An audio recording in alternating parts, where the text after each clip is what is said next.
For 25 years, I thought our love story was a blockbuster. I was the loyal, hardworking husband. She was the beautiful leading lady. I was even making a slideshow for our anniversary party to prove it, a highlight reel of our perfect life. But then I found the footage that didn't make the cut. The raw, unfiltered scenes she was filming behind my back in our own home with a co-star I never approved of. My world didn't just crack, it shattered into a million tiny, sharp pieces. Some men would scream, some would cry. I decided to get creative. They say the best revenge is living well, but sometimes a little public humiliation is the perfect chaser. I kept the party, the guests, and the big screen. I just made a few edits to the feature presentation. Warning, heartbreak and payback ahead. You think you know how this story ends? Think again. What I uncovered next changed everything. Before diving in, hit that subscribe button and let me know in the comments. Have you ever faced a betrayal that cut this deep? What's your revenge fantasy or your path to healing? Let's share some stories. Part 1. The Silver Frame. The dust motes danced in the slivers of afternoon light cutting through the attic blinds, each one a tiny, forgotten star in the galaxy of our shared history. I was on a mission hunting for a specific photograph from our honeymoon in Italy.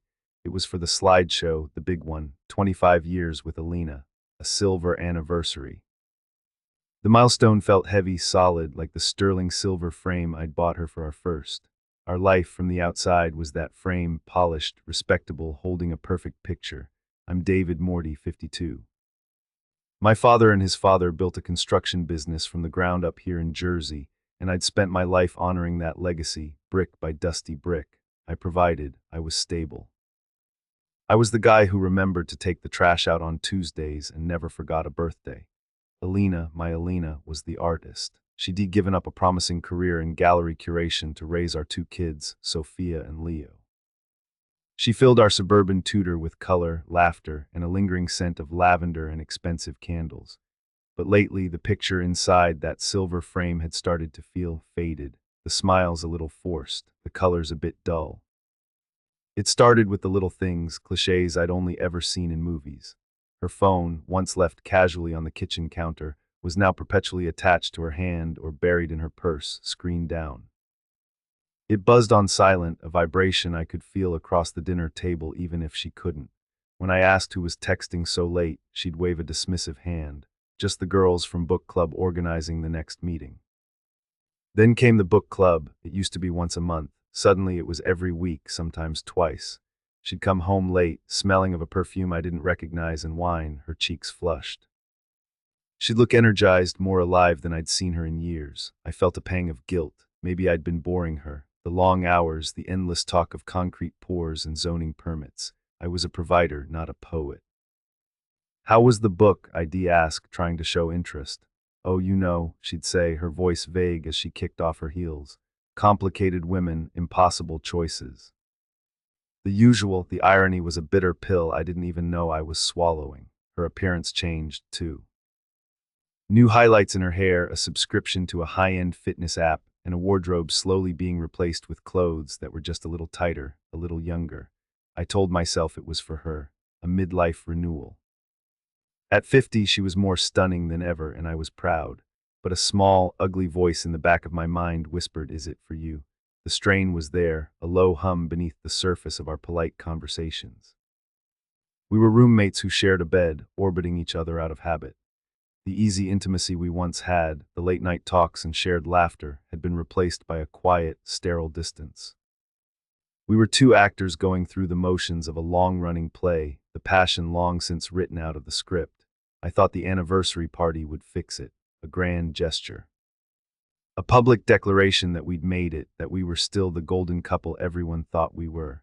I poured myself into the planning, arranging caterers, florists, and a string quartet. But the centerpiece was the slideshow. I spent weeks scanning old photos, digitizing home videos, our wedding, the kids' first steps, family vacations where our smiles were genuine and our hands always intertwined. I was trying to remind myself, as much as anyone else, of the story we had written together. Which brought me here to the attic, sneezing in the dust, looking for that one perfect shot of us on a gondola in Venice, young and stupidly in love. I couldn't find it in any of the albums. I remembered scanning a bunch of old negatives onto a hard drive years ago. I rummaged through a box of obsolete electronics, floppy disks, old Nokias, a tangle of forgotten chargers. There it was, an old Lassie external drive. I hauled it downstairs to my office, a room filled with blueprints and the faint smell of sawdust. Plugging it in, I felt a wave of nostalgia. This was going to be the final touch, the perfect ending to my masterpiece of a marriage. As the drive whirred to life, a folder I didn't recognize popped up on the screen. Home security. Curiosity piqued. I clicked on it. It was from the new camera system I'd installed a few months back. I'd set it up to back up to this drive as a secondary measure, a feature I'd promptly forgotten about.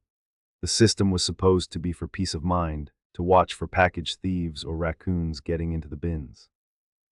I had never once thought to use it to watch what was happening inside my own life.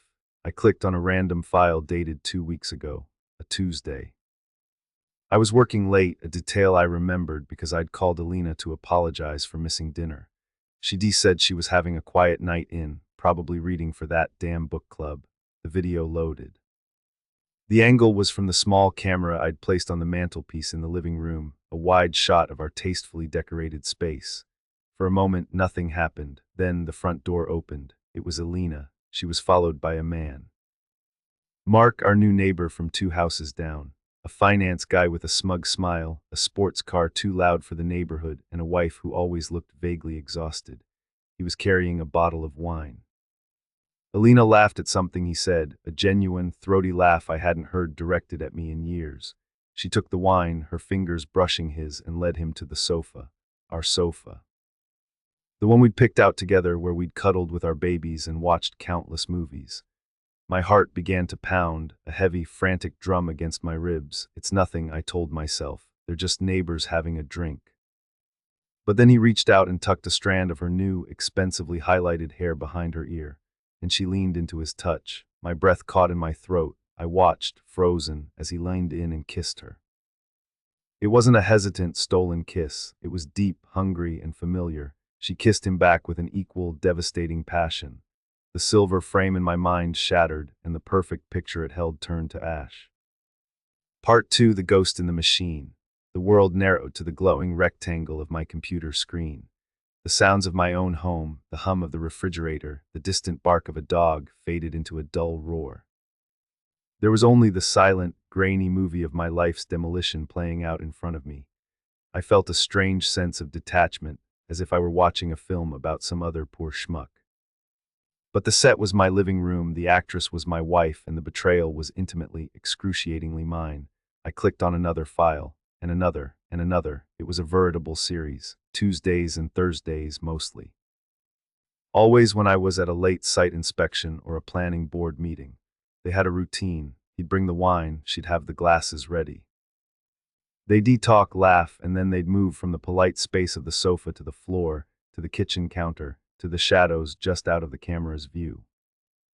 The footage was clinical, passionless in its black and white presentation, yet it conveyed a raw, animal intimacy that clawed at my insides.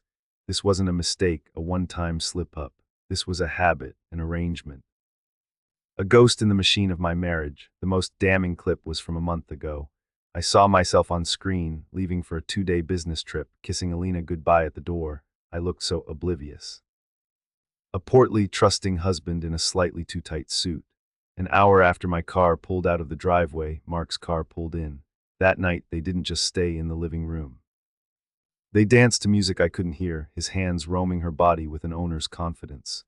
She threw her head back and laughed, a picture of pure, unadulterated joy, a joy I hadn't been able to give her. That was the thought that twisted the knife.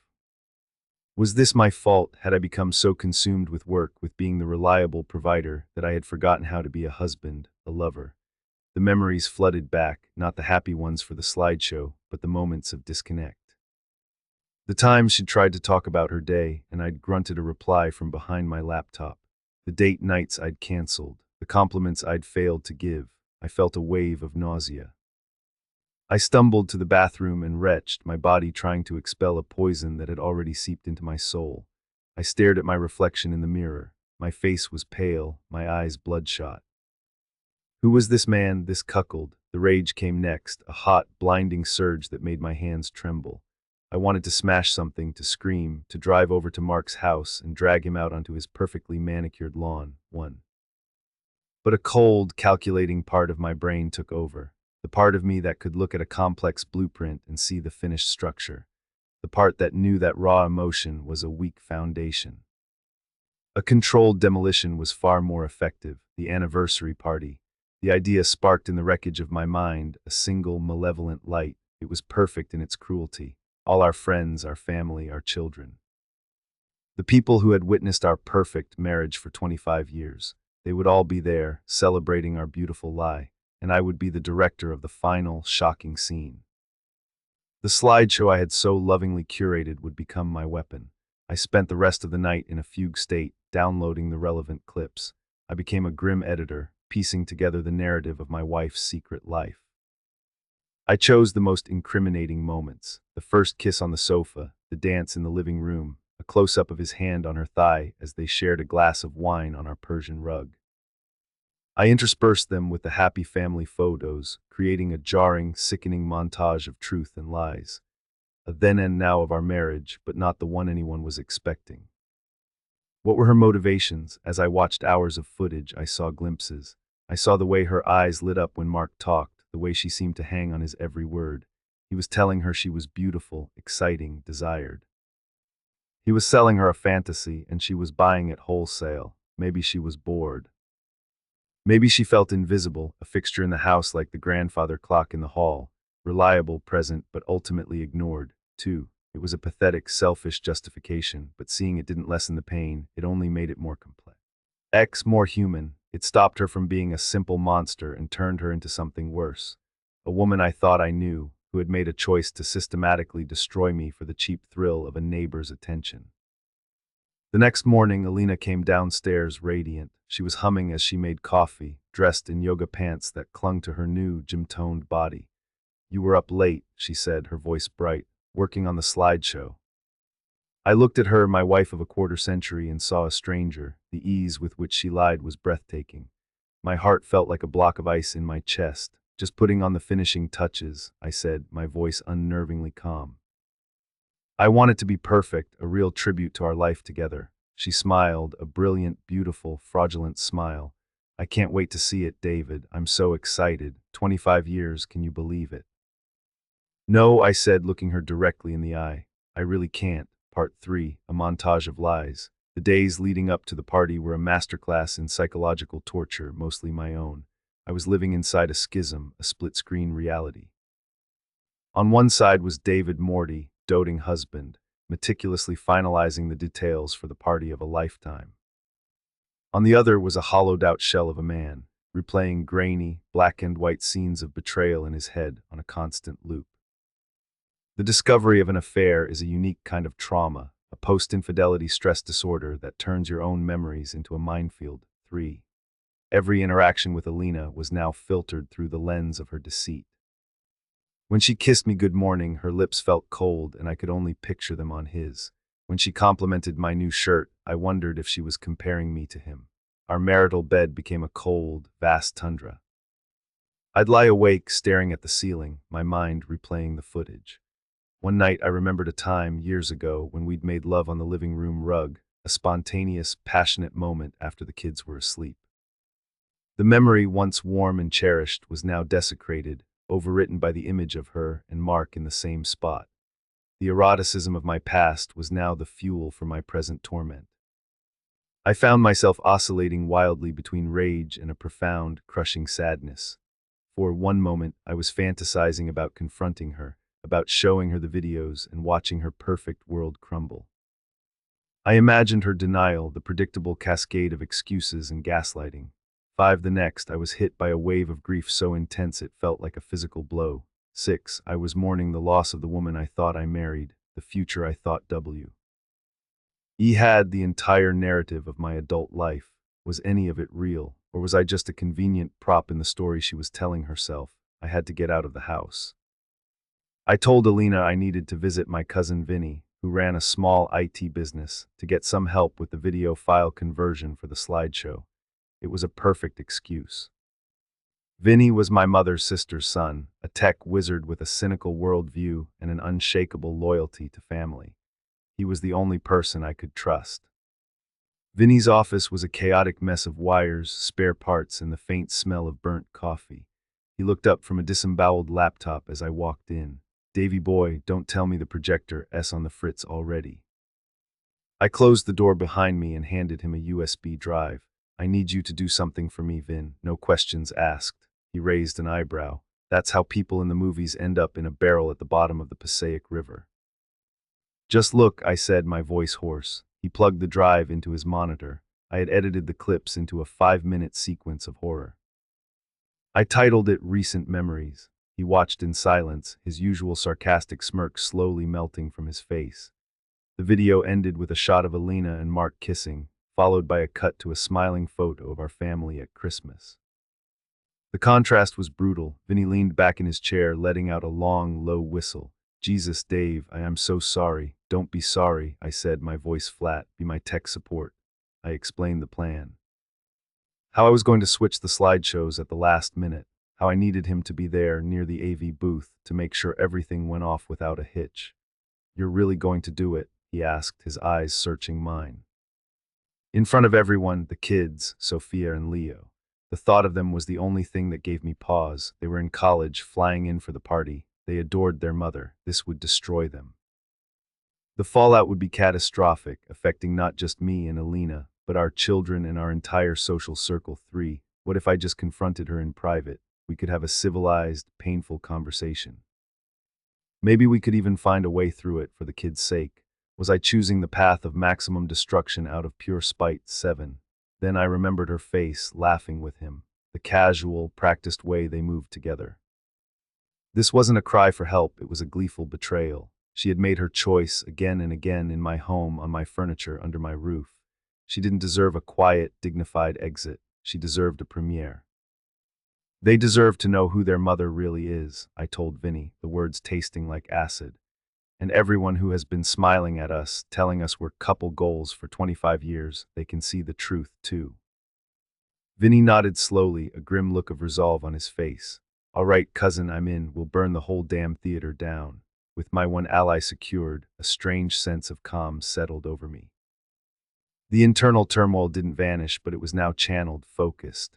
I was no longer a victim adrift in a sea of pain. I was a man with a mission. The grief was still there, but now it was accompanied by a cold, hard purpose. I was a director and I had a film to screen. Part 4, her side of the screen. To execute my plan, I had to continue playing my part. I had to be the loving, slightly overwhelmed husband, excited about our big night. This required me to interact with Alina, to sit across from her at dinner, to feign normalcy while my insides were churning with a toxic cocktail of hatred and sorrow. One evening, a few days before the party, I decided to probe. A little reconnaissance mission into the mind of the enemy. We were eating pasta, a recipe she'd learned from my mother. The irony was thick enough to choke on. "I saw Mark jogging yesterday," I said, keeping my tone casual as I swirled spaghetti onto my fork. "He's really getting into shape." Alina didn't look up from her plate. "Is he?" I hadn't noticed. The lie was so bald, so effortless, it stole my breath. I had video evidence of her noticing every single muscle on his body. "Yeah," I pushed on. "His wife, Sandra, seems nice. A little quiet maybe. Do you ever talk to her?" She finally looked at me, a flicker of something, annoyance, fear, in her eyes before it was masked by a placid smile. "Sometimes at the mailbox, she seems stressed. I think his job is very demanding." She took a delicate sip of wine. "Why all the questions about the neighbors, David? It's a bit random. Just making conversation," I said with a shrug. "It's good to be neighborly." She was gaslighting me, making me feel like my curiosity was strange, misplaced. 8. It was a tactic designed to shut down inquiry, to make me doubt my own perceptions. Before I found the videos, it would have worked. I would have felt foolish, maybe even a little controlling, and dropped it. But now, her denial was just another log on the pyre I was building. I got the clearest glimpse into her perspective by accident. The next day, she left her iPad on the sofa. A message from Julia Book Club popped up on the screen. My hands were shaking, but I couldn't resist. I knew her passcode, our anniversary date. The bitter humor of it all was relentless. It wasn't Julia, it was Mark. I scrolled through their messages, a digital chronicle of their affair. It was all there, the flirty banter, the logistics of their trysts, the complaints about their respective spouses. My eyes landed on a long paragraph from Alina, sent just last week. I just feel so alive with you. It's like I've been living in black and white and you're the first color I've seen in years. David, he's a good man, he's steady. But he doesn't see me anymore. I'm just part of the furniture, the mother of his children, the keeper of his house. With you, I'm a woman again, desirable, exciting. Is that so wrong? I've given him 25 years. Don't I deserve a little happiness for myself? There it was, her justification. The sad, pathetic cliché of the neglected wife seeking validation elsewhere. One, she had painted me as the villain of her story, the boring, oblivious husband who had driven her into the arms of another man. She felt entitled to this, a reward for her years of service. There was no remorse, no guilt, just a defiant, self-serving rationalization. She felt trapped, and this was her escape. It didn't make me feel empathy, it made me feel erased. My sacrifices, my hard work, my loyalty, all of it was reduced to steady. I wasn't a person. I was a foundation she was happy to live on while she built a new life in the attic. The rage returned, colder and sharper this time. She wasn't just cheating on me, she was rewriting our history to suit her narrative. In her version of the film, she was the romantic heroine, and I was the obstacle to her happiness. That night she came to bed and tried to initiate intimacy. It was the first time in months. Her touch felt like a spider crawling on my skin. I flinched away, turning my back to her. "What's wrong?" she asked, her voice laced with manufactured concern. "Just tired," I mumbled into my pillow. "Stressed about the party." She let out an exasperated sigh. "You're always stressed about something, David. You need to learn to relax, to live a little." The audacity was stunning. She was prescribing the very medicine she was taking behind my back. That was the moment any lingering doubt about my plan vanished. Any thought of a quiet confrontation, of a possible reconciliation, died right there in that cold bed. She didn't deserve my understanding. She didn't deserve my grief. She deserved to have her carefully constructed world, her self-serving narrative, obliterated in front of everyone she'd been lying to. She wanted to be seen. Oh, I would make sure everyone saw her. I would give her the starring role she craved, on the biggest screen I could find. Part 5, the director's cut. With the party just 2 days away, I shifted into a state of hyper-focused, cold-blooded efficiency. I was no longer just the grieving husband. I was a producer, a director, and a vengeful editor rolled into one. Every action was calculated, every word a part of the script. My first move was to secure the antagonist's presence. I made a special point to invite Mark and his wife, Sandra. I ran into them while walking the dog, a perfect, staged encounter. "Mark, Sandra, so glad I caught you," I said with a smile that felt like it was cracking my face. "You're both coming to the anniversary bash on Saturday, right? I don't think Alina would forgive me if her favorite neighbors weren't there." Mark shot a quick, nervous glance at Alina, who was standing on our porch. He plastered on his smug grin. "Wouldn't miss it for the world, Dave. 25 years is a hell of an achievement." "It certainly is," I said, looking him dead in the eye. "It takes a lot of trust." Sandra just nodded, a weary, polite smile on her face. She had no idea she was being invited to the public execution of her own marriage as well. A part of me felt a twinge of guilt for the collateral damage she would suffer. But she deserved to know the truth as much as I did. She was a victim too, and the lies needed to be cauterized, no matter how painful the fire. Next, I solidified my alliance with Vinny. We met at a diner halfway between our towns, a greasy spoon where no one would know us. Over lukewarm coffee, we went over the plan like it was a heist. "The projector and laptop are being rented from a company I use," I explained, sliding a diagram of the venue's layout across the table. "They'll be set up here, in a small AV booth at the back. The original slideshow, the happy anniversary one, is on the desktop. This," I tapped the USB drive in my pocket, "is the director's cut. You'll be seated at this table right next to the booth." Vinny studied the diagram. "What's the cue? I'm giving a speech. I'll end with the line, and now a look back at the memories that made us who we are today." As soon as I say that, you accidentally spill a drink on the rented laptop. Vinny's eyes lit up with grim understanding. "Creating a diversion, a technical difficulty." "Exactly," you apologize profusely. While everyone is distracted, I'll rush over, tell the hired tech kid to take a break, and say, "Don't worry, I have a backup. I'll plug this USB in. It's a simple video file. All you have to do is hit play." Then you and I get back to our seats and watch the show. "It's devious, Davy," Vinny said, a slow, appreciative smile spreading across his face. "I love it." The final piece of preparation was the most difficult, facing my children. Sophia and Leo flew in the day before the party. Seeing them, so full of love and excitement for us, was like a punch to the gut. "Dad, this is incredible," Sophia said, looking around at the decorations that were already going up in the rented ballroom. "Mom is going to lose her mind. You have no idea," I thought. "We're so proud of you guys," Leo added, clapping me on the shoulder. 25 years, it's like impossible." The guilt was a physical weight. I was about to detonate a bomb in the middle of their lives. Was there another way, a less public, less brutal path? For a fleeting moment, I considered calling it all off. I could just show Alina the video, we could get a quiet divorce, and try to shield the kids from the ugliest parts of it. But then, as we all sat down for dinner that night, Alina held up her wine glass for a toast. "To my wonderful family," she said, beaming, her eyes glistening, "and to my amazing husband, David. Thank you for giving me such a beautiful life and for planning this perfect celebration of our love." Her hypocrisy was so profound, so utterly shameless, that it solidified my resolve. This wasn't just about my pain anymore. It was about the truth. She had built her life on a lie, and she was using our children, our friends, and our history as props. My plan wasn't just revenge, it was a reckoning. It was the only way to break the spell and force everyone to see the reality I was now living in. I raised my glass, my hand steady. "To us," I said, my voice even. "May we all get what we deserve." Alina smiled, oblivious. But across the table I saw Vinny, who had joined us for dinner, catch my eye. He gave me a barely perceptible nod. The stage was set, the actors were in place, the audience was arriving. Showtime was less than 24 hours away. Part 6, premiere night. The ballroom at the Jefferson Hotel was bathed in a soft, silvery light.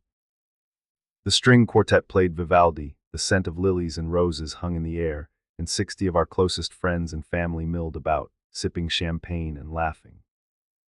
It was a perfect scene, a beautifully crafted illusion of love and longevity, my masterpiece of deception. I stood near the entrance, a fixed smile on my face, greeting guests. I was the proud, happy husband. Alina was radiant in a silver dress that shimmered when she moved. She floated through the room, the gracious hostess, accepting congratulations and compliments. Every time she laughed, it sounded like shattering glass to my ears. Sophia and Leo were by my side, their faces beaming with pride. "You outdid yourself, Dad," Leo whispered. My heart ached. Then I saw them, Mark and Sandra. He was wearing an obnoxiously slick suit, she a simple, elegant black dress. I walked over, my hand outstretched. "Mark, Sandra, so glad you could make it." "Wouldn't miss it," Mark said, clapping my shoulder with a familiarity that made my skin crawl. "To the happy couple." "To us," I replied, my eyes locking with his for a fraction of a second too long. I saw a flicker of unease in his gaze before he turned away. The dinner was exquisite, the wine flowed freely, and the toasts began. Friends stood up and shared saccharine anecdotes about our enduring love. Our children gave a beautiful, heartfelt speech that nearly broke me. They spoke of the stable, loving home we had provided, the example we had set. I had to grip the edge of the table to keep my composure.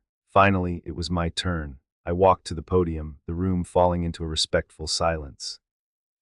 Alina looked at me from the head table, her eyes shining with what looked like adoration. It was pure performance. I cleared my throat, the microphone amplifying the sound in the quiet room. "Thank you all for coming," I began, my voice steady. 25 years, a quarter of a century, it's a long time, it's a lifetime. I paused, letting the weight of the words settle. When you're married this long, you think you know everything about a person.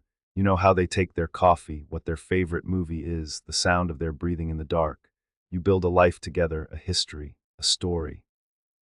And I thought our story was a simple one, a love story. I looked directly at Alina. "Alina, my love, you have made my life a work of art. You filled our home with beauty and our children with light. And to celebrate that, I've put together a little slideshow, a look back at the memories that made us who we are today." That was the cue. From the back of the room, there was a sudden clatter and a sharp gasp. Vinny was on his feet, dabbing at the AV laptop with a napkin. "Oh my God, I am so sorry. My elbow, the wine." A murmur went through the crowd. The young tech from the rental company looked horrified. I held up a hand, feigning calm. "It's all right, everyone. Please, Vinny, don't worry. Technical difficulties happen." I strode to the back of the room. "Son, why don't you go grab a drink? Let me see if I can fix this." "Don't worry," I said, projecting my voice for the room to hear. "I have a backup." I shooed the kid away, knelt by the table, and pulled the USB drive from my pocket. Alina was watching me with a look of mild concern. Mark was whispering something to his wife. Vinny was putting on an Oscar-worthy performance of a clumsy, apologetic guest. I plugged the drive in. The file was right there, recent memories, MP4. I looked at Vinny. He nodded. I clicked the file, hit full screen, and walked calmly back to my seat beside my wife. The large screen behind the head table, which had been displaying a tasteful, happy 25th anniversary David and Alina, flickered to life. The slideshow began as expected, a photo of our wedding day, me young and skinny in a rented tux, Alina, a breathtakingly beautiful bride. The crowd let out a collective awe, a picture of us holding a newborn Sophia. Another awe, a video of a 5-year-old Leo scoring his first soccer goal, laughter and applause. Alina squeezed my hand under the table. "Oh, David, it's perfect. Just wait," I whispered back. Then the screen cut to black. The music stopped. For a second the room was utterly silent, and then a new image appeared, grainy, black and white. The camera angle was from our living room mantelpiece. Alina was on screen, laughing as she took a bottle of wine from Mark. A confused murmur rippled through the ballroom. People thought it was a mistake. Alina's smile froze on her face. Her hand tightened on mine like a vice. The video played, the kiss, deep, passionate, undeniable. Gasps echoed through the room. Someone dropped a fork, the clang ridiculously loud in the stunned silence. I saw Sophia's face, her expression crumbling from confusion to horror. Leo looked like he'd been punched in the stomach. On screen, the montage of betrayal continued, intercut with happy family photos for maximum psychological impact. The dance, the lingering touches. All set to the deafening soundtrack of the room's absolute silence. Alina let go of my hand. She was staring at the screen, her face a mask of disbelief and abject terror. Across the room, I saw Sandra, Mark's wife. Her face was ashen. She looked from the screen to her husband, who was staring at his plate as if it held the secrets to the universe. The 5-minute video felt like an eternity.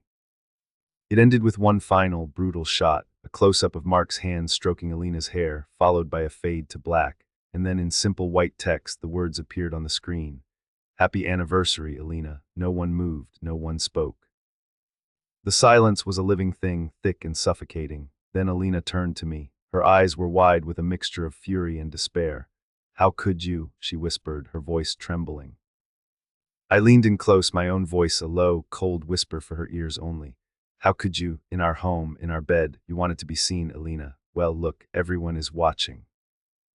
She looked out at the sea of faces, our friends, our family, our children, all staring at her with expressions of shock, pity, and disgust. Her beautiful lie was in ruins. Her premiere was a catastrophe. And I was the director who had given her exactly what she deserved. The credits were rolling, and her world was burning down. Part 7, the final scene. The silence in the ballroom finally broke, not with a bang, but with a series of quiet, devastating implosions. Sandra, Mark's wife, stood up with a chilling lack of drama, placed her napkin neatly on the table, and walked out of the room without a single word or a backward glance. Mark, his face pale and slick with sweat, hesitated for a moment before scurrying out after her, a rat deserting a sinking ship. Alina's face crumpled. The defiant rage in her eyes dissolved into pure, unadulterated humiliation. She pushed her chair back, the legs scraping loudly against the polished floor, and fled. She didn't run towards the exit, she ran towards the service corridor, away from the prying eyes of the life she had just lost. The party was over. Guests began to leave in awkward, silent droves, avoiding my gaze as if I were the source of a contagion. A few old friends patted my shoulder, muttering hollow condolences, but mostly people just wanted to escape the blast radius. My children, however, were frozen in place. Sophia was weeping silently, tears streaming down her face. Leo just stared at the empty screen, his expression one of profound, disbelieving pain. I had known this would hurt them, but seeing it, seeing the innocence and trust shattered in their eyes, was a far heavier burden than I had anticipated. The cold satisfaction of my revenge was already being tainted by the bitter taste of their suffering. Dad, Leo's voice was a croak. What was that? The truth, I said, the words feeling heavy and inadequate. I'm sorry you had to see it like this. That night I didn't go home. I couldn't bear to be in that house, a crime scene filled with the ghosts of both my marriage and her affair. I checked into the hotel where the party had been held. Vinny stayed with me, a silent, supportive presence. We didn't talk much. There was nothing left to say. The bomb had gone off. Now we just had to survey the damage. Lying in the sterile quiet of the hotel room, I found myself replaying not the videos, but my life. What if I had chosen differently? What if I had confronted her privately the night I found out? I pictured the scene. The shouting, the tears, her pleas for forgiveness, his pathetic excuses. Would we have gone to therapy? Would we have tried to piece something back together for the kids, living a lie of a different sort? 7, maybe. Perhaps a quiet, dignified divorce was the nobler path. But as I thought about her message to Mark, don't I deserve a little happiness? I knew I couldn't have lived with the compromise. My revenge wasn't just about hurting her, it was about reclaiming the truth. She had tried to paint me as the villain in her secret story, the boring obstacle to her vibrant new life. I had simply held up a mirror and showed everyone the monster she had become. It was ugly, it was brutal, but it was honest. There was a grim liberation in that. The aftermath was messy, just as I knew it would be. The divorce was swift and brutal. Elena, stripped of any moral high ground, took the first settlement my lawyer offered. She moved out of town, away from the whispers and the pitying stares. Mark and Sandra divorced, too. The shockwaves of that night rippled through our community, a cautionary tale whispered over dinner parties for months to come. My relationship with my children was the most difficult part to rebuild. They were angry at their mother for her betrayal, but also at me for the public, cruel nature of my revenge. It took time, therapy, and many long, painful conversations, but slowly they began to understand. They saw that my actions, however extreme, came from a place of profound hurt and a desperate need to make the truth known. 9. Months passed, the seasons changed. I sold the house, the one my grandfather had built, the one filled with too many tainted memories. I bought a smaller place downtown, closer to the business. I started working less, delegating more. I reconnected with old hobbies, woodworking, fishing, things I hadn't had time for in years. I found a quiet satisfaction in building something new with my own hands, something that was just for me. I am not healed. The scars of betrayal run deep, and the ghost of the man I was, the trusting, oblivious husband, still haunts me sometimes. 10. The trauma of infidelity leaves a lasting mark, changing how you see the world and the people in it. 2. But I am no. Broken, there is a quiet strength in survival, a catharsis in resilience. My story isn't a simple one of revenge. It's a story about the destruction of lies. It's about a man who lost everything and had to find a way to start again, not with a grand, romantic flourish, but with the quiet, determined work of putting one foot in front of the other. The final scene of my marriage was a tragic spectacle, but the story that comes after, my story, is still being written. And for the first time in a very long time, I am the only director. If this story hit home, if you've ever felt the sting of betrayal or the slow burn of seeking justice, hit that like and subscribe button for more tales of love, lies, and the messy truth in between. Now I have to ask you, forgive or revenge? Was I right to expose her, or did I go too far? Drop your thoughts in the comments below. Tag a friend who appreciates a story with a twist. And clip your favorite moment, the discovery, the confrontation, the aftermath, and share it. Check out the next video for another saga. You never know what's hiding just beneath the surface.